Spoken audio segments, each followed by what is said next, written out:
Well, let me start from the tail and come up. I've made it clear that the issue of the Accountant General of the Federation is a constitutional issue. The appointment is predicated on Section 171 of the Constitution, 1999, as amended. That section is an omnibus section that grants the president powers to appoint those he feels he can work with. And those offices were so listed. Offices in the public service of the Federation, heads of extra ministerial departments or agencies, by no matter by whatever name so called or so termed. Also, permanent secretaries are included in that category. Secretary to Government of the Federation, ambassadors and high commissioners, and the Office of Accountant General of the Federation is part of the extra ministerial department.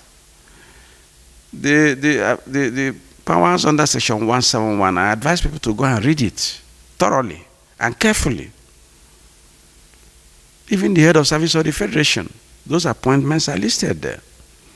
And so when you say heads of agencies and extra ministerial departments, no matter howsoever called, it includes commissions. So we have to be very careful about it. A permanent secretary, like you all know, is also a tenured position. Is a position people attain in rising from the ranks. So that is it. And when those appointments are made and you're serving there and the president feels he can work with you there, 171 protects him. Because he's not working for himself, he's working for the nation. And he has to get the best of hands, trusted persons. So the Office of Accountant General of the Federation is a sensitive position that deals with money issues, financial issues. And he feels, very rightly too, that this is the man that I've been there, he's doing a good work, I want to continue with him. I have explained this to the Labour Persons Trade Union Congress and Association of Senior Civil Servants. We held a meeting yesterday and last Monday. I will continue because that's part of social dialogue. Next week we will meet again because they requested for documents which I made available to them. Documents on the appointments and the documents to show them the area of the Constitution that the powers were so derived from. So they have all, and that is the truth. We go to NAAT, the technologists. We have discussed with the technologists, and I must concede them the fact that they were very understanding. The government points, they understood.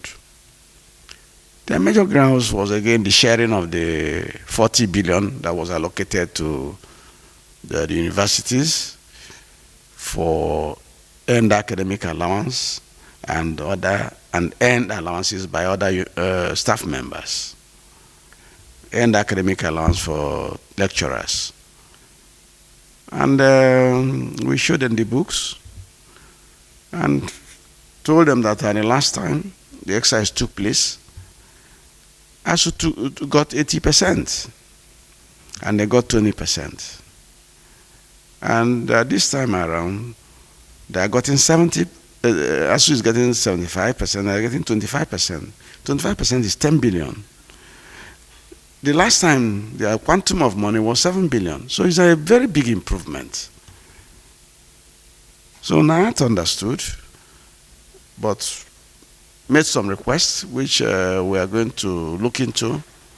The request is that next time, whatever is for the non-academic people, SANNU and NAT, that we should, at negotiating table, agree on the percentage that will go to each particular union. We are looking into it. The Asian University Commission will recommend to us what is best done with the salaries and incomes and wages. And when next they get the next tranche, we'll take it from there.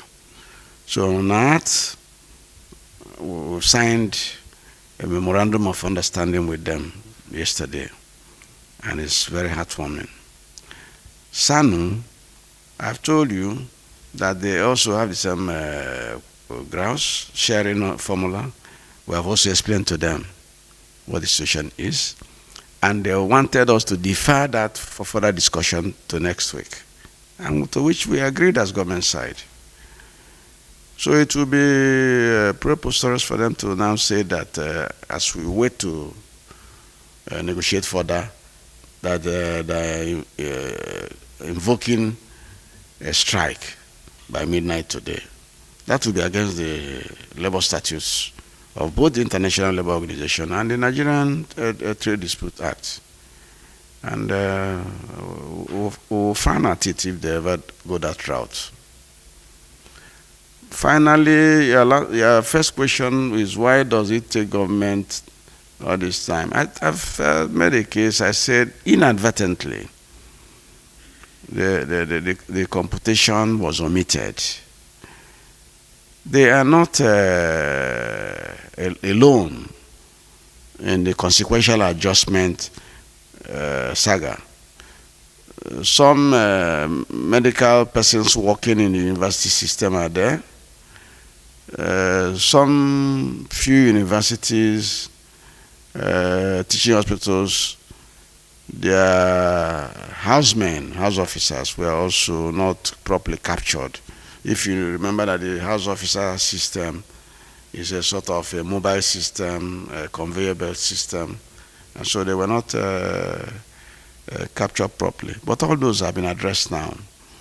So it's a question of them giving government some time.